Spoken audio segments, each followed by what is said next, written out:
Welcome back to the 80th online episode of Peacetime, hosted by Peacepoint with myself, Phra Nicholas Thanissaro, coming to you today from the IMC in Azusa, California. Last time you saw me, we looked at blessing number 38 on the blissful mind. The Dhamma talk today, we'll start a new set of teachings on illuminated texts with the Cūḷakammavibhaṅga Sutta. So today's session will run to about an hour and 10 minutes with a 35-minute break halfway through for some meditation. I should mention up front that if you're very new to these lectures, it may seem a little bit like being thrown in the deep end.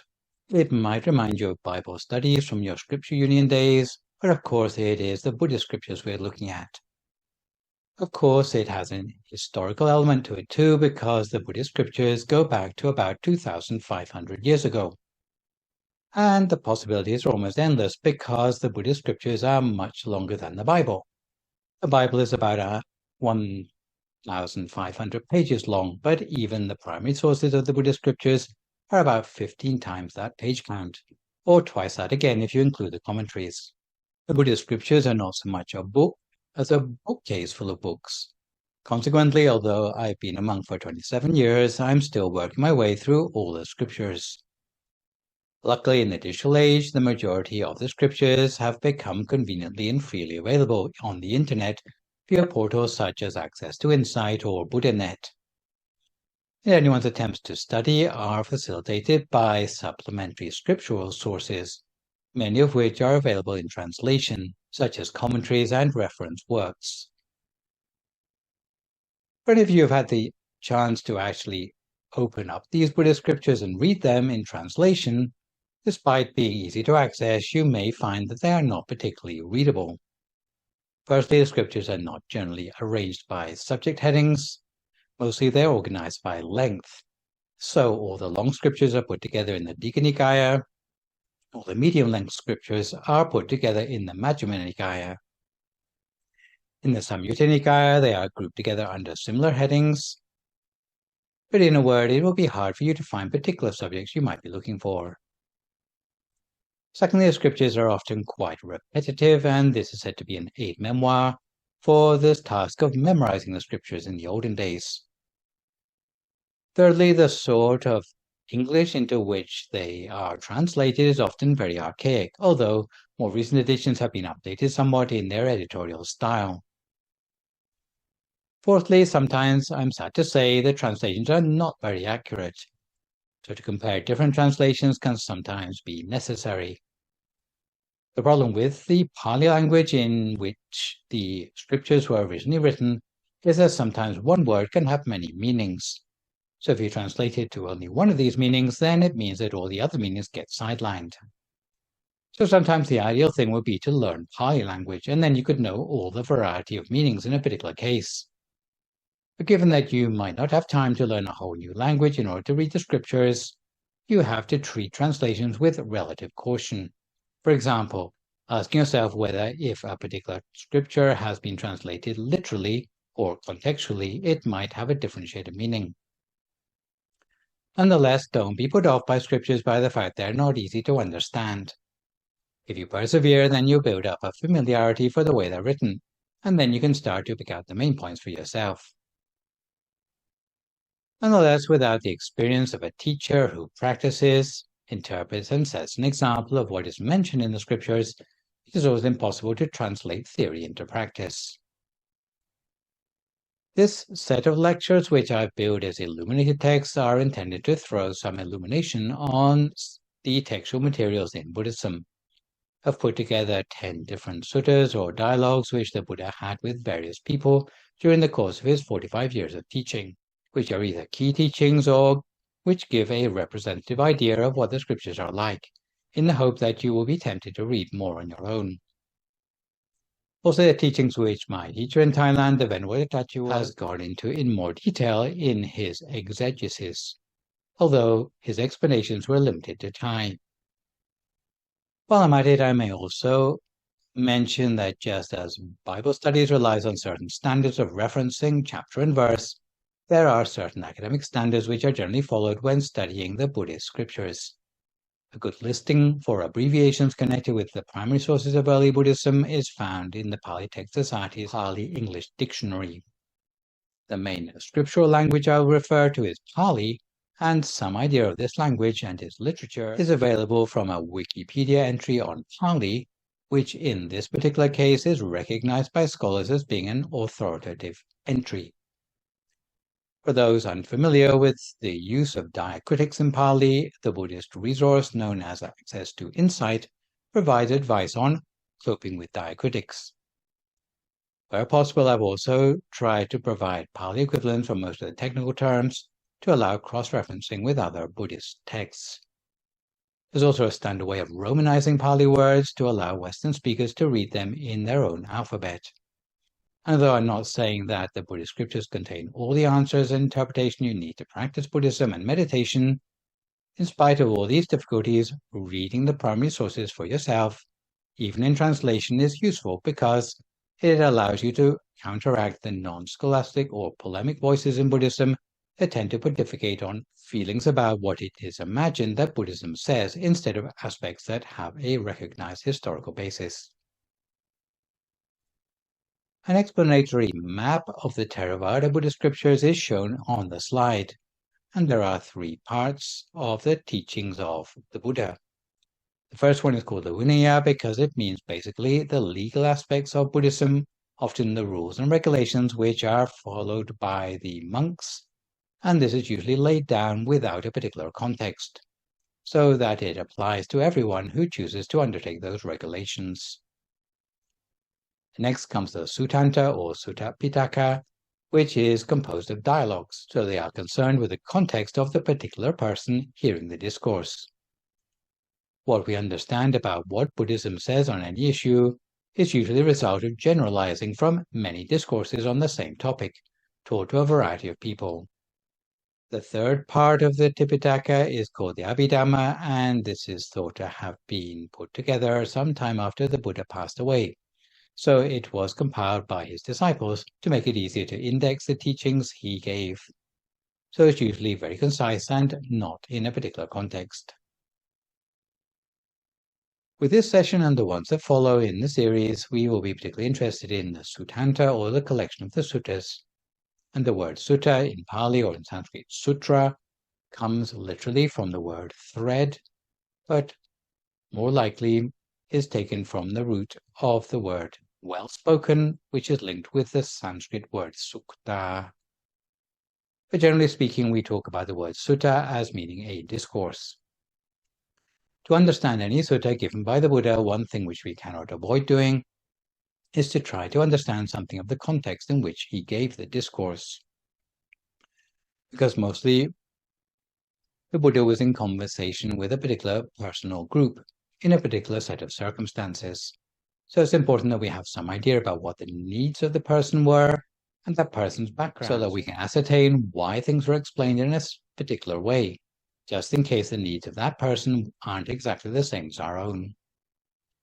For example, if the Buddha were to give a teaching on a certain subject to a scholarly person, then he might harness the previous learning of that person to help abbreviate his explanation. If you're talking about the same issue to a child, he might need to go into much more detail, but yet he'd have to explain it in a way that was simple enough for a child to understand. So you can see that each dialogue would be slightly different depending on the person it was given to.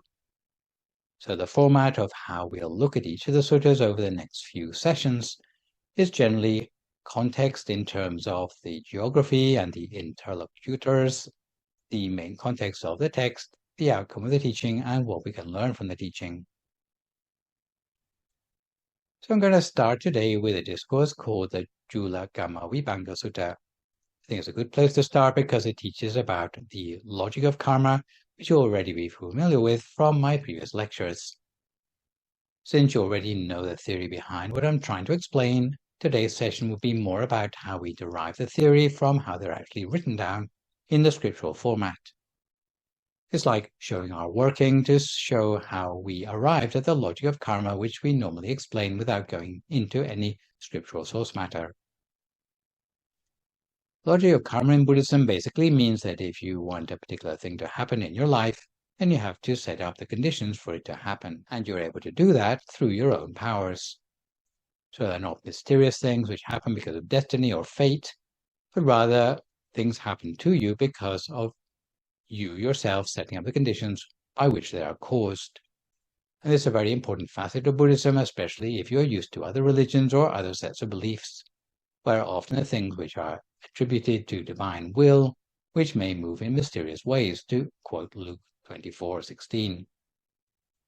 In Buddhism, things are said to happen for a reason, and if you can't discern the reason, then it's because your degree of wisdom is not yet sufficient to understand the cause and effects in play. It's a logic which is empowering because it means that you are the person who dictates your own future. Similarly, many things which are happening to you now have come from causes which you set up in your past. But the reason you can't see them is because your memory span is not long enough for you to see what set up those causes in the first place. Our sutta today comes from the Majjhima Nikaya, or Middle Length Sayings, which is a part of the scriptures that contains about 150 teachings, each about 5 to 10 pages long.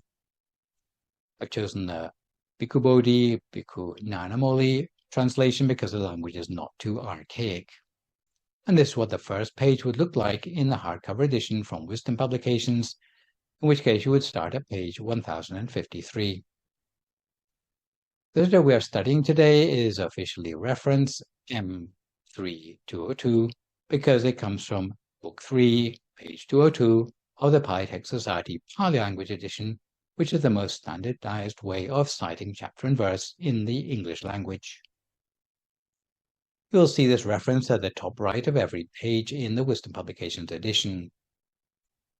Nonetheless, sometimes you will see the same sutta reference as MN 135, which means Majjhima Nikaya number 135, because it is the 135th in the sequence of Majjhima Nikaya suttas. So the name of the sutta is the Cūḷakammavibhaṅga Sutta. The actual meaning of the prefix Cūla means smaller or lesser, and often this is because in this particular section of the scripture, often the suttas come in pairs, the Cūla and Maha, which means there's a lesser and a greater discourse on the same subject, usually one in brief and the other one in more detail. So the one we're looking at today is the brief version. You will recognize the word kamma from the logic of karma.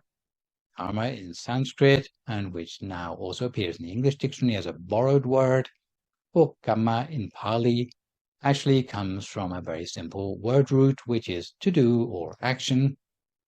So usually it means intentional action, and in Buddhism we believe that intentional action has outcomes or effects. So if it's good action, then it will tend to have good effects. If it's bad action, then it will tend to have bad effects. If it's neutral action, then it will tend to have neutral effects. And lastly, the word vibhaṅga means an exposition of some sort. The first words which you will always find in most suttas are, "Thus have I heard," from the Pali Ewang Me Suttang. And these words are the words of a person who recorded the Buddhist scriptures for us to read in the present day, who was the Buddha's faithful secretary called Ananda. Apart from being a secretary and attendant, he followed the Buddha around wherever the Buddha was teaching, and also had a deal with the Buddha that even if the Buddha left him behind when he gave a teaching, when he returned he had to repeat to Ananda what he had taught. So this monk would have a complete record of everything the Buddha had taught over the 45 years of his dispensation. So these are Ananda's words, "Thus have I heard." Also in the introductory paragraphs, as for most suttas, we have the place names and the names of interlocutors mentioned to give the sutta some context. So the location for the teaching was Jeta's Grove or Jetavana, Anathapindika's park or monastery near the city of Savatthi or Shravasti on the map in Magadha Kingdom in northeastern India, modern-day Uttar Pradesh. This monastery was a piece of land that a very wealthy man called Anathapindika, who was the leading male supporter of Buddhism at the time, used his entire fortune to buy 32 acres of land from the previous owner, who was called Prince Jeta, by covering it with gold coins laid edge to edge. He managed to cover most of the land with his coins, but he ran out of money before he reached the gateway, so the temple is still referred to as Jeta's Grove, but it is called Anathapindika's monastery. The photos shown are from the present day because Jetavana was rediscovered by archaeologists in the 1860s. Moving on to the interlocutors, the Buddha is not always mentioned by name because other epithets are used to refer to him, such as the Fortunate One or the Blessed One, or he may be referred to less respectfully, as we find in the sutta, as Master Gotama. The other person in the sutta is Supa, the son of Todiya Brahmin. The Buddha refers to him not by his name, but simply as student. This young Brahmin was insufficiently respectful in speaking to the Buddha because he came from a very wealthy family. His father, Todiya, was a millionaire, so he was very well heeled. He thought he didn't have to show any humility to anyone, but yet he recognized that he didn't have the answers to some spiritual questions, so he came to the Buddha with a question. However, he greeted the Buddha by his surname, which lacks due respect and is equivalent to saying, "Hey, Jones," to a person who is a renowned master of a spiritual tradition. So, generally, the Buddha is not the sort of person you come up and pat on the back and say, "Hey, how about you help me answer some questions?" But in fact, this is how the conversation between Supa and the Buddha started out in this sutta. So the reason why Supa wanted to ask the Buddha all about the logic of karma across lifetimes is that previously his father, Todiya, who was not a believer in Buddhism, but a miserly Brahmin who had buried his wealth unused at the end of his life, and who we learn from the Majjhima Nikaya commentary, was reborn in his own house as a black dog. Supa only acknowledged his father's unfortunate rebirth when the dog turned out to know about the place where all the treasure had secretly been buried. So let's get to the main substance of the discourse. Supa's question to the Buddha was about why people in the world are not born equal. So he says, "Master Gotama, what is the cause and condition why human beings are seen to be inferior and superior? For people are seen to be short-lived and long-lived, sickly and healthy, ugly and beautiful, uninfluential and influential, poor and wealthy, low-born and high-born, stupid and wise. What is the cause and condition, Master Gotama, why human beings are seen to be inferior and superior?"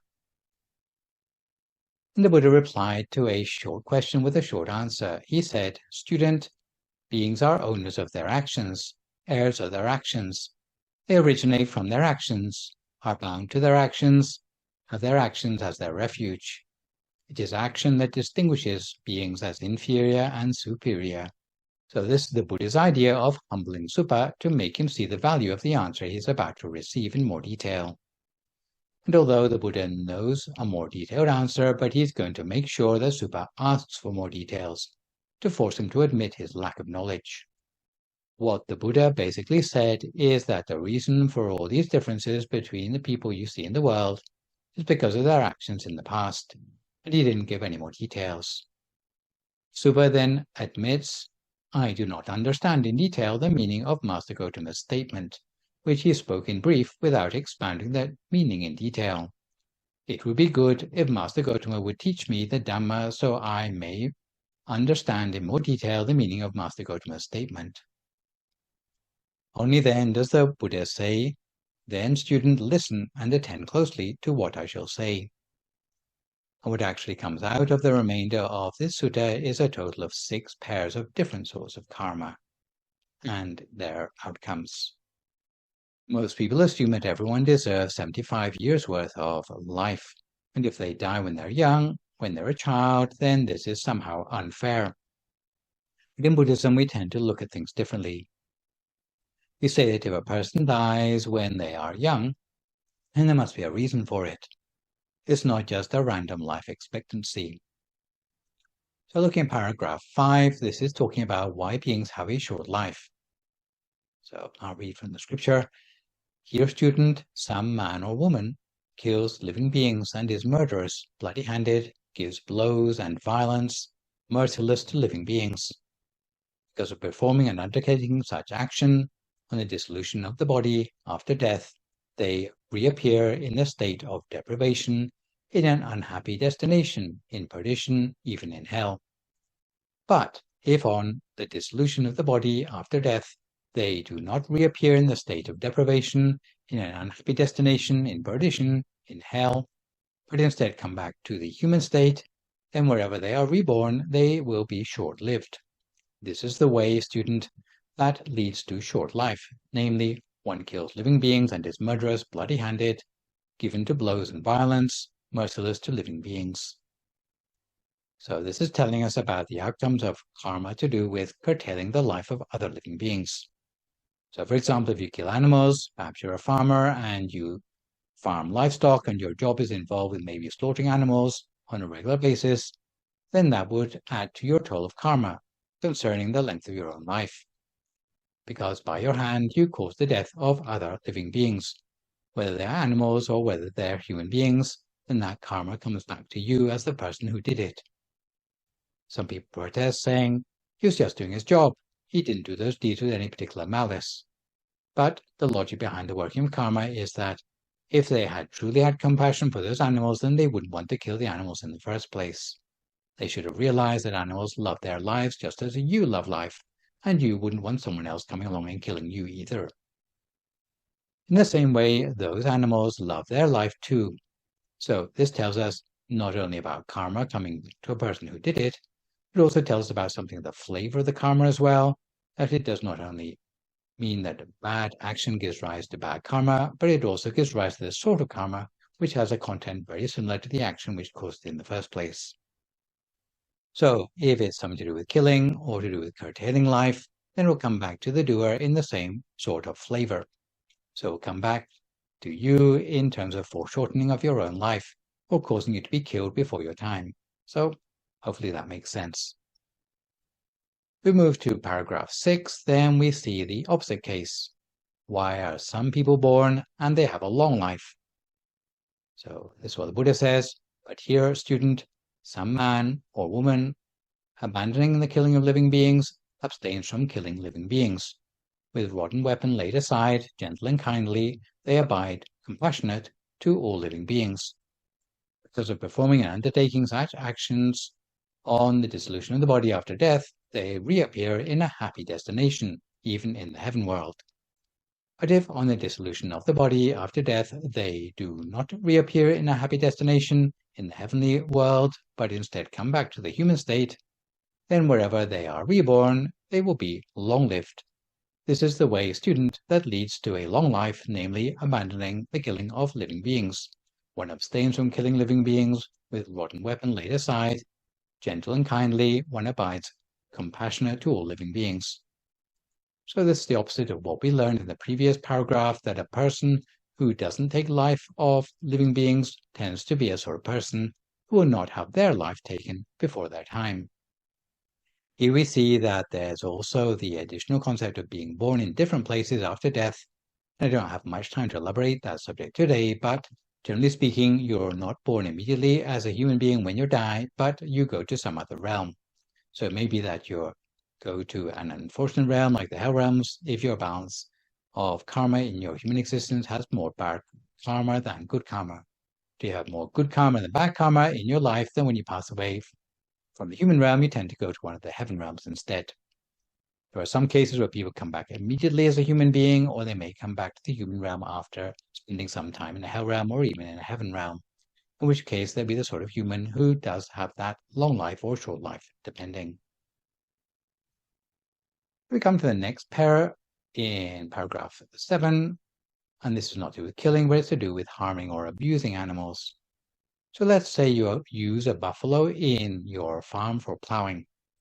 You might not slaughter it or chop it up to make curry, but you might work it almost to death using it to plow your fields. So you didn't actually kill it, but you worked it halfway to death by treating it without any compassion. So basically, you've been cruel by using it beyond its limits. In such a case, the sort of karma coming back to you would not be the karma of dying before your time, but you'd be the sort of person who would be plagued by illness instead. Okay, you wouldn't die of the illness, but you would be a poorly person. The sort of person who's constantly sick, maybe just like a buffalo, which you left out in the rain, or you forced to plow the fields to the point it didn't have any strength left to stand up at the end of the day. So moving down to paragraph 8, the other part of the pair, if a person avoids treating animals with that cruel behavior, then if they're born as a human being, they will be the sort of person who is constantly in good health, no matter what sort of lifetime they're born in. They will tend to be a person who enjoys good health. So that's 2 pairs so far, the pair concerning taking life and the pair concerning treating living beings in a cruel way. So now that we've seen the first 2 pairs concerning long and short life, good and bad health, let's see if we can settle ourselves for 35 minutes of meditation, which today is a recent recording of a track entitled The Holistic Mind Beyond the Thoughts. So if at this time you'd like to find a comfortable sitting position for yourself as you listen to my guidance.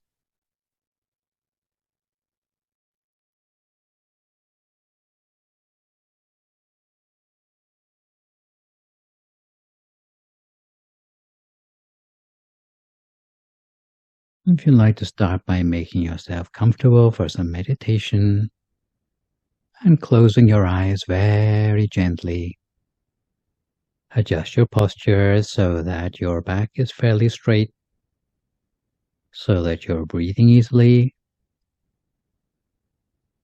and your circulation is unimpeded. You should rest your hands gently palm upwards in your lap, ideally with your right hand over your left hand, the index finger of your right hand touching against the thumb of your left hand. You may be sitting in a half lotus position, or you may be sitting on a straight back chair. As long as you're not going to fall asleep halfway through, then the meditation should go successfully for you. You might try following the breath deep down inside your body while scanning down through the whole of yourself, relaxing each and every muscle as you go. The muscles of your forehead, letting your eyes gently close rather than closing your eyes tightly, allowing the muscles of your face to become soft, relaxing your jaw, being especially careful not to clench your teeth together,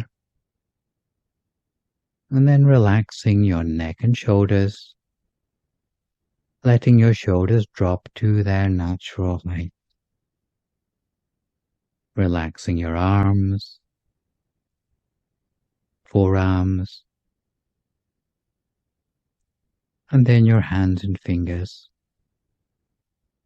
so that even the way your hands rest in your lap is as light and gentle as possible. And continuing on down, we can relax the whole of our torso, our chest, trunk, and our core, then both legs, all the way down to our feet and our toes, until no part of our body remains with any sort of stress or tension anymore. Learning to relax the mind in preparation for the meditation ahead. You find that the most efficient way to relax the mind is to forget temporarily about all the concerns with your everyday life.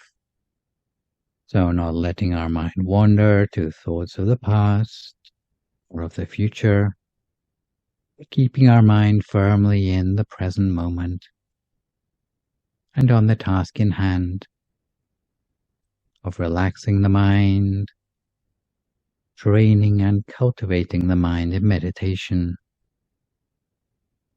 for which we've set aside this precious space in our life. And we can fill our mind with a sense of happiness and joy, making the mind spacious, radiant, light and refreshed, spacious like the ocean, radiant like the morning sun, light as a feather, and refreshed like a flower bud in the early morning dew. So fill your mind with a sense of happiness and joy, as if that happiness and joy were composed of tiny particles that completely fill your body and mind, leaving no space within your mind for any other sort of thought. And inside our mind we reconnect with the best of our meditation, not with particular experiences we've had, but with what we can remember of the feeling that accompanied them, that sense of joy or well-being that accompanied the best of our meditation, or by conjuring up the same feeling all over again, which will somehow help us to return to that same place in our meditation again. The sense of lightness, the sense of the whole of our body being filled with happiness and joy. And when we feel refreshed and relaxed, both in body and in mind, very gently and using no effort at all, you can imagine the whole of your body to be nothing but a hollow cavity, an empty space with no organs or tissues, no muscles or bones. Alternatively, you might think of your body as being like a transparent bubble with nothing on the inside. For others who've been meditating for longer, it may be that you have a feeling as if your whole body has disappeared altogether, as if you were at the center of some great empty space, a place of your own creation. Whatever your experience of that inner space, now would be the time to remember back once again to some sort of inner image or feeling which you find helpful as an anchor for the mind. To keep the mind in place somewhere within the space of your body. It may be a bright image inside yourself, maybe like the sun, orange or yellow in color, white or gold, shining with a cool, clear light. It doesn't matter if the picture is not very clear, even if it's vague or fuzzy, you can accept it anyway, remembering that it's not your eyes that you're using to see the picture, but your mind itself. The nature of seeing with the mind is that pictures tend to start out vague and get gradually more well-defined as time goes on. If it's more of a feeling, then gently hold that feeling in your mind. So work with whatever you have and allow that inner object to make its way slowly downwards within the space of your body, almost as if you were slowly breathing the object down to the turning point of the deepest breath, almost as if you are gently swallowing the object down to the pit of your stomach. In either case, it will bring you to a point at the very center of your diaphragm, the center of gravity of the body, and a place which is particularly calming for the mind to be. We gently maintain our awareness at the center of the body, by means of that inner object as continuously as we can for as long as we can, not letting our attention slip away anywhere else if we can help it. If we find our awareness wanders off, each time we realize, we just bring our awareness back again to the center of the body as before, for as many times as it takes for the mind to start to settle at the center of the body.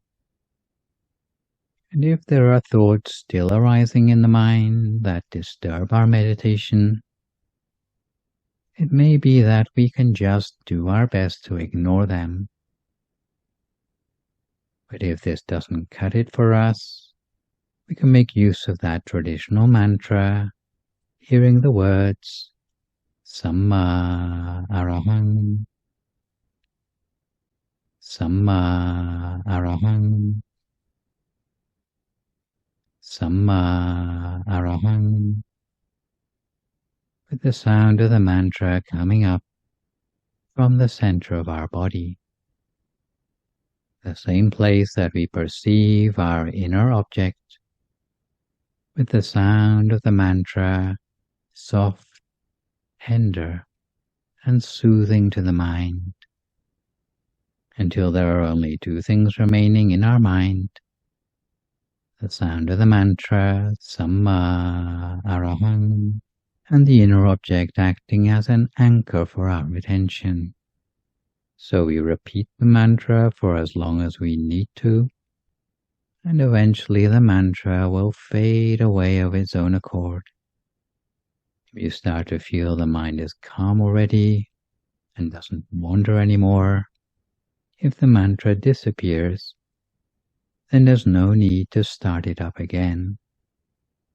Just rest the awareness at the center of the body with whatever object you perceive there. But if you notice this inner object is drifting away into random thoughts, just bring it back gently to the center of the body as before. And it may be that you need to continue with the mantra as before. But for now, we cultivate the mind to become calmer and calmer. The longer we can gently rest the mind, cocooned at the center of the body, the more refined our mind will become, little by little becoming calmer and calmer, more and more refined, softer, more peaceful. So we continue in this way, lightly and gently, for a few more moments in silence, until we come to the appropriate time.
So we continue to keep our mind gently on track at the center of ourselves the whole of the time. We find our mind wandering away onto other things.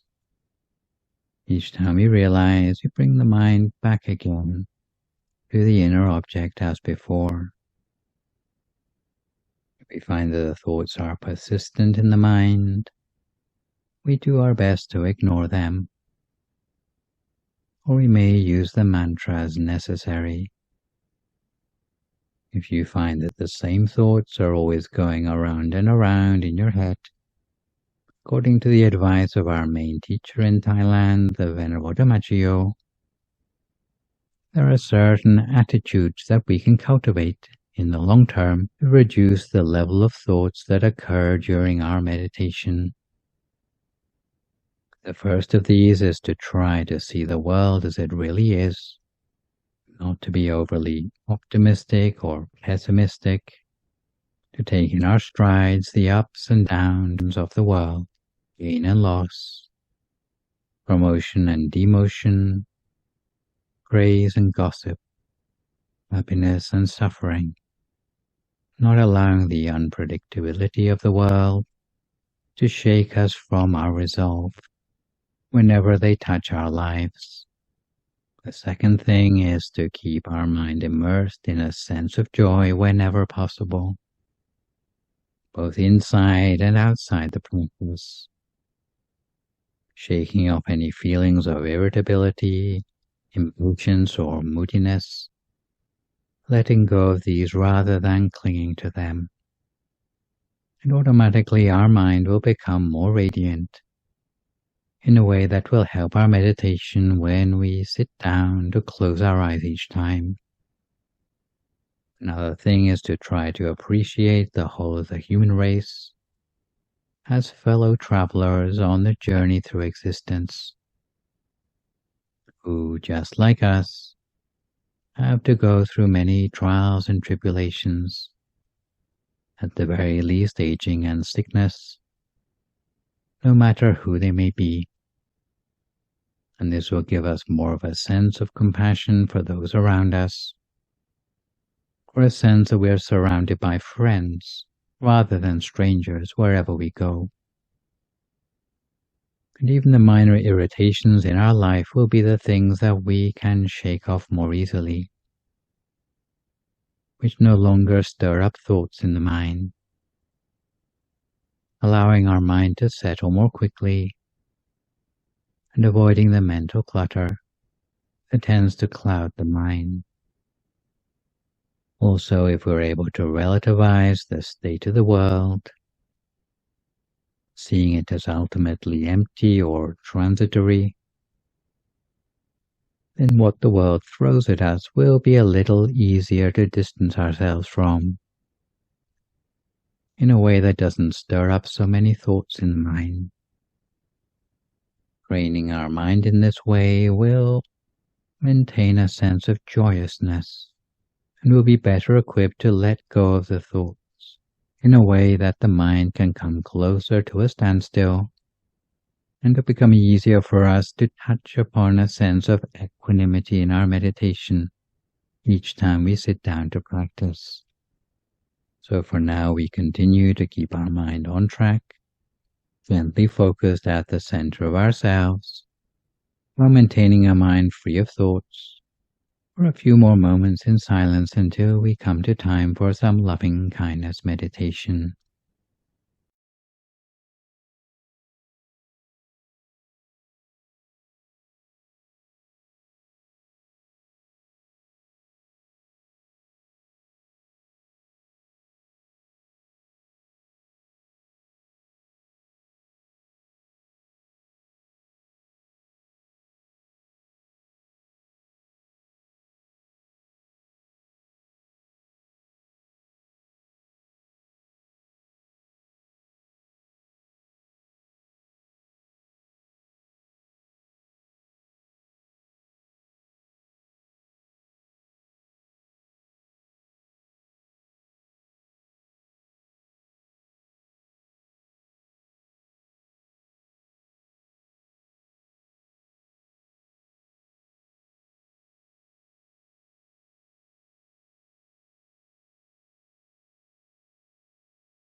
So we continue to keep our mind gently on track at the center of ourselves, always at the center of whatever inner experience we have built up for ourselves as a result of the meditation so far today. It may be a sense of illumination, a feeling of well-being coming from the inside, or perhaps inner imagery.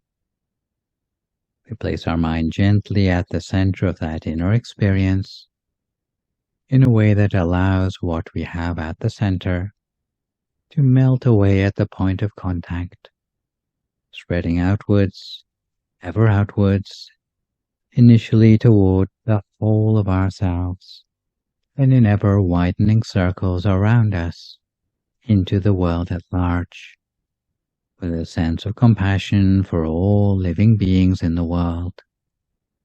With our meditation, although many of us started out thinking of the benefits only for ourselves, little by little there's a dawning realization that the benefits we thought we were bringing purely to ourselves, in fact, have ramifications that reach out for the benefit of the whole of the world at large. When we were new to meditation, it may just have been a feeling of happenstance, an entry point to the practice, driven by a quest to experience some unattainable inner quality. Later, we started to touch upon an inner energy, a sense of flow within ourselves, learning to release and to let go rather than trying to add on to the experience.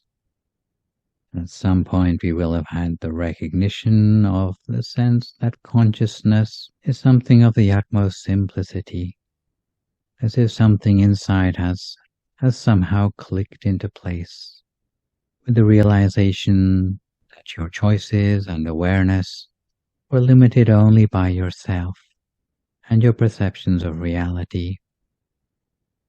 Later, as you become more experienced in the meditation, you will have started to integrate a sense of change or transformation into your lifestyle, sometimes gradually, sometimes in spite of yourself, sometimes flip-flopping between extremes, sometimes by experiencing a complete breakthrough, even in the way you perceive change that is otherwise known as a paradigm shift. It's as if there's an appreciation that spiritual growth, as a result of our practice, is more than the sum of its parts, bringing us a greater sense of emotional openness, the ability to harness all aspects of ourselves, taking us beyond a place of grief or danger. It's as if once we've glimpsed what's going on in our minds and in our lives, we're less likely to get caught up in our old ways in the same way that we used to. It's almost as if we are becoming adjusted to the thinner air of the high country of the mind.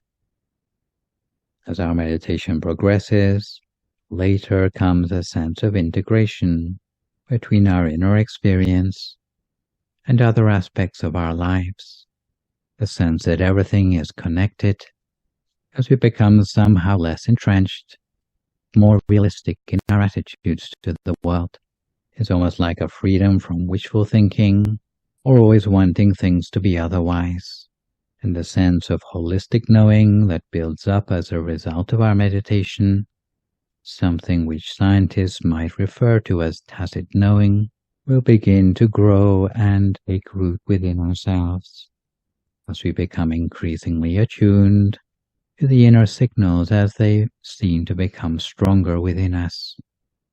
At the furthest extent of this process, personal practice will bring back benefit into the world in the sense of being one small part of a greater change in the world and in the universe, with the sense that not only can you make a difference, but you can also be that difference in the world.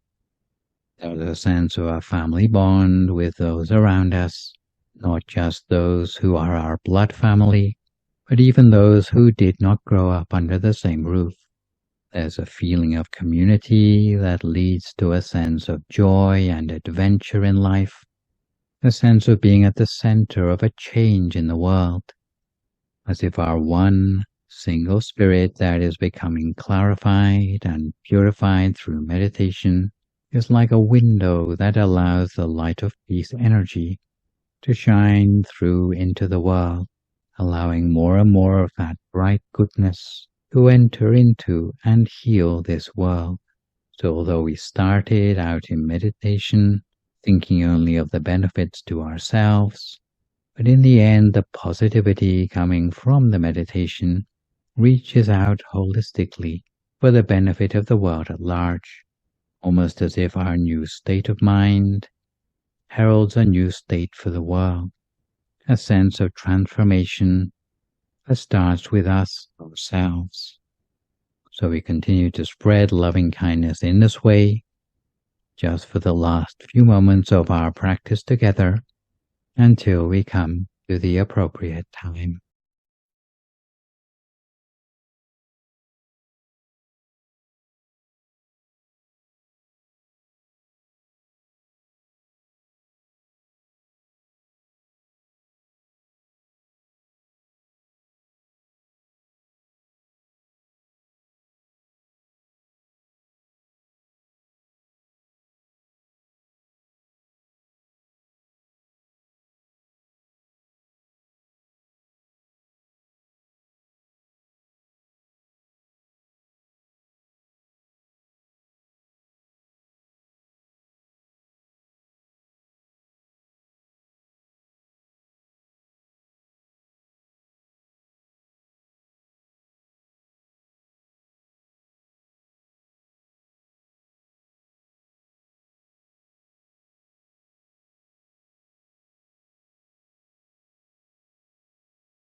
Sappa Buddhanupavena, Sappa Dhammanupavena, Sappa Sankhanupavena Sattha Soti Bhavantu Te. If you'd like to come to the end of your meditation for today, you can gradually open your eyes again. If you feel at all uncomfortable, then slowly try changing to a more comfortable position before slowly finishing your practice. So to come back gently to our subject matter for today, from the Cūḷakammavibhaṅga Sutta, having looked at the retribution of killing or being cruel to the living beings earlier, the next pair we come to in paragraphs 9 and 10 is to do with a person who shows anger or does not show anger, or rather a person who is angry by nature as opposed to a good-natured person. Most people would assume that only overt actions would lead to karmic outcome. But here we're talking about an emotion within the mind, having a future karmic result. In Buddhism, it's not only actions and speech that can have consequences, but even destructive states of mind, which means we cannot afford to neglect the training of the mind. In this case, we're looking at what happens when a person is angry. Anger may be expressed or it might be kept to oneself, but anger is a karmically destructive state which has consequences for one's future, according to the Cūḷakammavibhaṅga Sutta.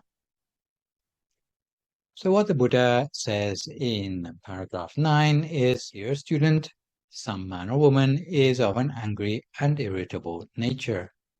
Even when criticized a little, they are offended, become angry, hostile, and resentful, and display anger, hatred, and bitterness.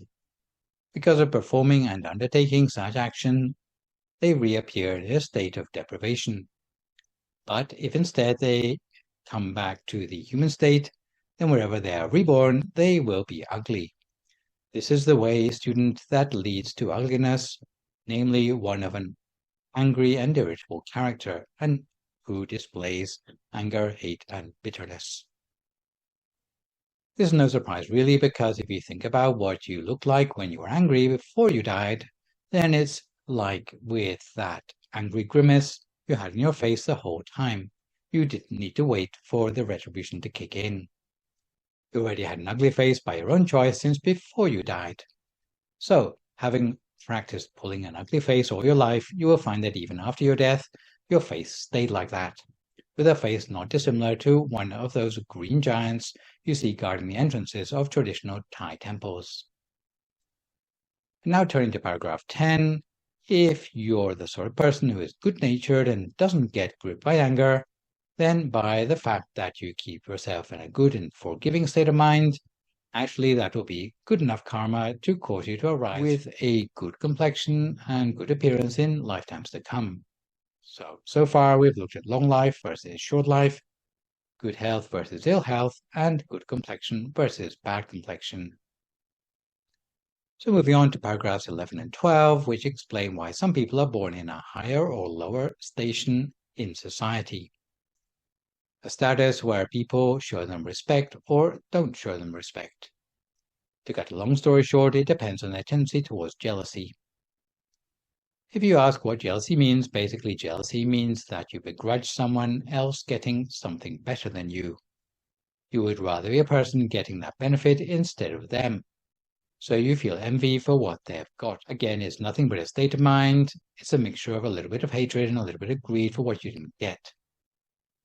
When you are the sort of person who has a jealous disposition, it has a karmic effect in your future that you'll end up with little social influence, where no one listens to you.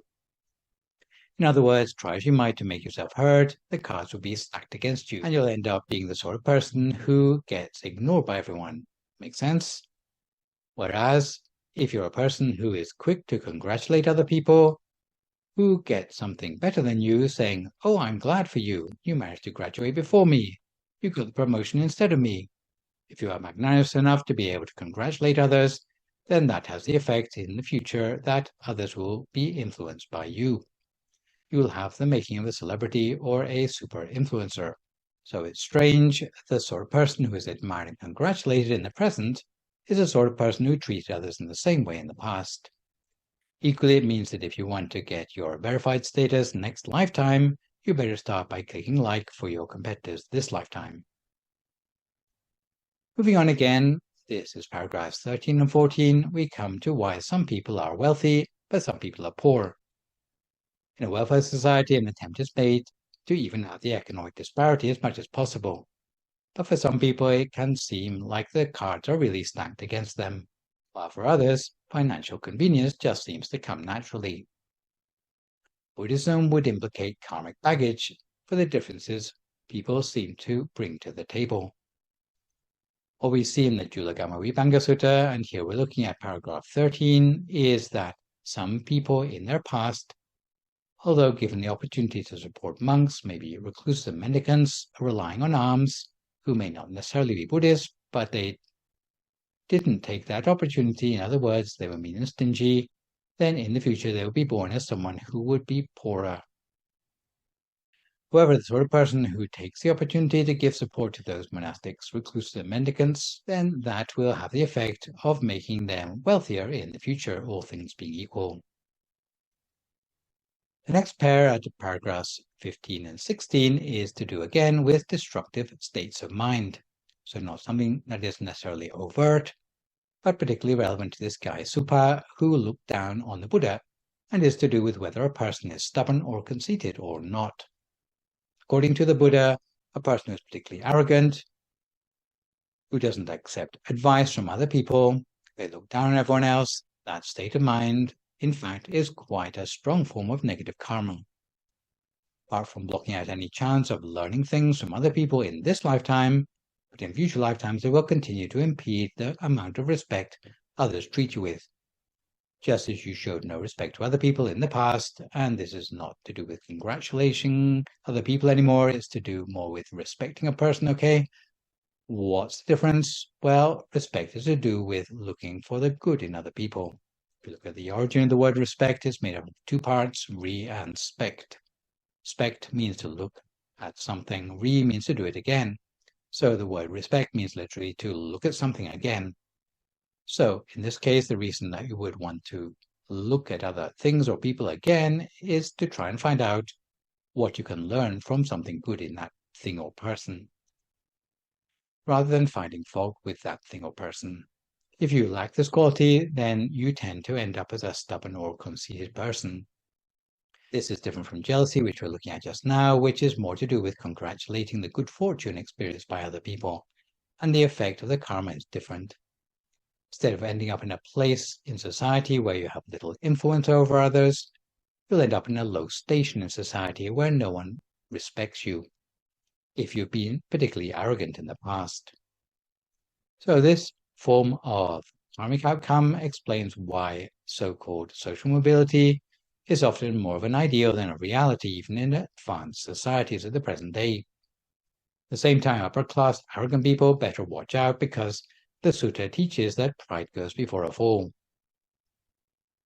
On the other hand, if you've been a person who is respectful of others, always looking for and recognizing the goodness in others, then you will end up in a high station in society. Of course, being influential and having high social status may go together for some people, but Buddhism separates out the karmic causes for these two aspects of a person's birthright. So we move on to the last pair, which is to do with why some people are born smarter and some people dumber. Well, you might think it's just to do with education. And I'm sure for those of you who have been in education, you realize that some people put in the same amount of effort to learn something, but the result of their efforts is not the same. Some people seem to learn more easily than others, and in this particular case, looking at paragraphs 17 and 18, we find the sort of person who ends up dumb is the sort of person who, when they come face to face with someone who they could potentially learn a lot from, fails to ask them any questions. I don't mean asking questions just to make themselves look good or to test out the person's knowledge, but to ask genuine questions in a way that they can learn something from that person. On the other hand, we find that the reason why some people are quick to learn is that in their past, they have been the ones who have, when they come face to face with a monk or with a knowledgeable person, they've asked them lots of questions. So this is why in Buddhism, we actually encourage people to ask questions, especially the equivalent of the Socratic method, whereby a person gets successively deeper into that knowledge. But I don't mean asking questions in order to embarrass the monk who's come to teach you, not asking questions to make yourself look good, but asking questions because you're really interested to get deeper into that knowledge, which the monk is offering you. So if you're doing that, not only will you become wiser in this lifetime, you actually have the effect that make you wiser in lifetimes to come as well, because that karma, or by that disposition of yours to question, you tend to go deeper into whatever knowledge is offered to you. So in conclusion, there are 6 different samples of source of karma which can give a positive or negative result, which are summarized in this 19th paragraph. What we've learned about the logic of karma from the Cūḷakammavibhaṅga Sutta is that karmic outcomes can be either good or bad, depending on the precipitating action. For example, those who are prone to killing living beings tend to have a short life. Those who avoid killing living beings tend to have a longer life. Those who harm living beings tend to be plagued by illness, whereas those who avoid harming living beings tend to be free of illness. Those who are angry by nature tend to have a coarse or dark complexion, whereas those who are not angry by nature tend to have a more refined complexion. Those who tend to be jealous end up as those who lack influence, whereas those who avoid jealousy tend to have more power or more influence in the world. Those who are stingy and don't take the opportunity to support monks and ascetics tend to end up lacking wealth, whereas those who are generous by nature tend to be better provided for. Those who are stubborn by nature tend to be born in a low social station, whereas those who are not stubborn by nature tend to be born in a higher social station. Those who meet up with monks who don't ask questions tend to end up lacking in wisdom, whereas those who do ask questions of monks when they meet them tend to be more well endowed with wisdom. In paragraph 20, the Buddha returns to his short exposition of the logic of karma, which by now, with the additional details provided, Supa will more readily understand. So the outcomes of the teaching, which we see in paragraph 21, was that as a result of his discourse, we find that at the end of the talk, the young man Supa was extremely impressed with what the Buddha had taught him. He now understood the Buddha's explanation and pledged that from that time onwards, he would like to refer to himself as a lay disciple of the Buddha, who has taken refuge in the Buddha for the rest of his life. As we can see, karma can have an effect immediately or it can have an effect after some delay. It's not like Pinocchio tells a lie and his nose instantly grows longer. Some karma can be like that. For example, if you put time into your meditation now, then your meditation will improve without much of a delay. You won't need to wait for too long to see the results of your efforts. If you're not stubborn as a person, if you try to change that in your life, people will instantly start to treat you differently. You won't need to wait till next lifetime for that to happen. These are both examples of karma giving its results in this very lifetime. Some people say, oh, Buddhists like to do merit so that their next lifetime is going to be better. Well, that's not the whole story. We like to do things in our lives because it actually improves our lives starting right in this lifetime. So if we are kinder as a person, people will tend to treat us better immediately. You don't need to wait for less lifetime for that to happen. And this is an example of karma giving its results in this very lifetime. But what we're learning mostly from the Cūḷakammavibhaṅga Sutta that we study today is that karma is a form of potential energy that, like ethical energy, can be either positive or negative. Each time you do some sort of action, some sort of that energy is stored up inside yourself. It's laid down within yourself in a way that can give its effect at a future date. So that future date might be in this lifetime, or it may even cross lifetimes to ones in the future. So just as you may charge up a battery with a positive or negative charge, that energy can be released later in order to give some sort of effect. Naively speaking, the logic of karma may sound a bit like tit for tat, or offending the universe, or what goes around comes around. But as I've previously explained in other lectures, karma cannot be understood simplistically because several good or bad deeds can combine to give a single outcome. And also karma can have actions in a single lifetime, across lifetimes, or even skip lifetimes. Nonetheless, there is some high-profile A-listers who claim to be Buddhist, or who at least claim to understand Buddhism, who still don't have a very clear understanding of how karma works. The most recent example I read from the celebrity newsfeed is Azialia Banks' comments about Jackie O's death in May 2023 being karma for DC Young Fly's colorist jokes. But more important still than avoiding oversimplifying the logic of karma is to recognize that the Buddha talked about karma with the intention that it be used as a forward-pointing arrow. So it means that the reason why we're learning about the logic of karma is to warn ourselves in advance of the likely outcomes of the actions which we're doing now. So once we read the Cūḷakammavibhaṅga Sutta, we find out that if we kill animals, it may cause us to have a shortened life in the future, making it less desirable for us to kill living beings right now. So we become more careful about our actions now so that in the future we can avoid suffering which the outcomes of that karma might bring us. On the other hand, once we find out that if we avoid killing animals, it's going to bring us a longer life in the future, it becomes more desirable for us to refrain from killing animals now, so that in the future we can enjoy longer life. That is how the logic of karma should be applied.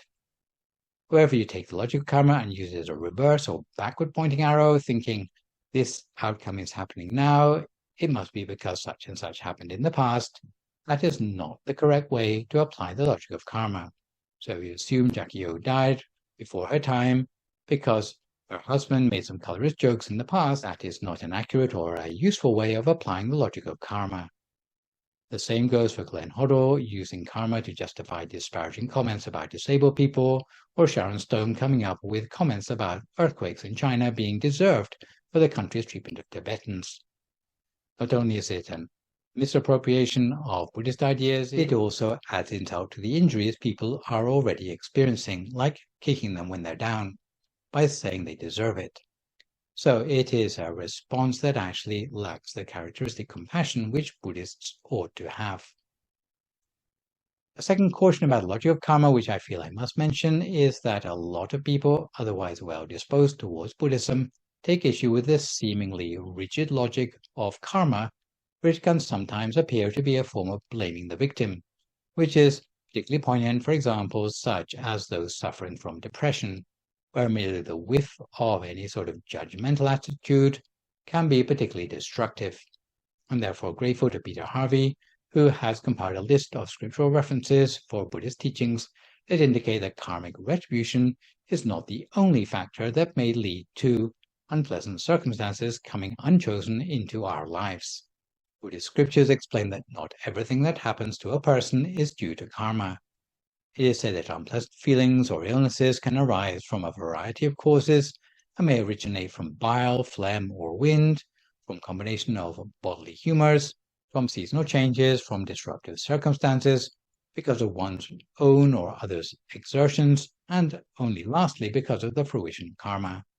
Furthermore, the Buddha criticized those who theorized that all experiences and associated actions could be attributed to past karma, divine intervention, or fate.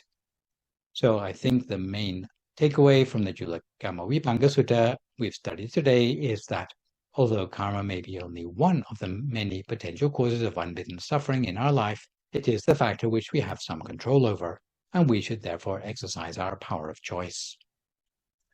So this session I have introduced to you the Cūḷakammavibhaṅga Sutta. So for my next live session online, which will, fingers crossed, be a week on Sunday morning, we'll move on to the first part of the Cūḷavada Sutta. For good measure, I'd like to remind viewers that you can email your questions about meditation or what you have heard in the lecture to the email address that you can see spelled out on the slide, and I'll do my best to answer these on my next session. In the meantime, try to avoid recklessness or complacency as we continue to deal with the knock-on health and economic effects of the pandemic. Maintain a positive mood, speak only positive words, forgive others, extend good wishes to others, and meditate daily.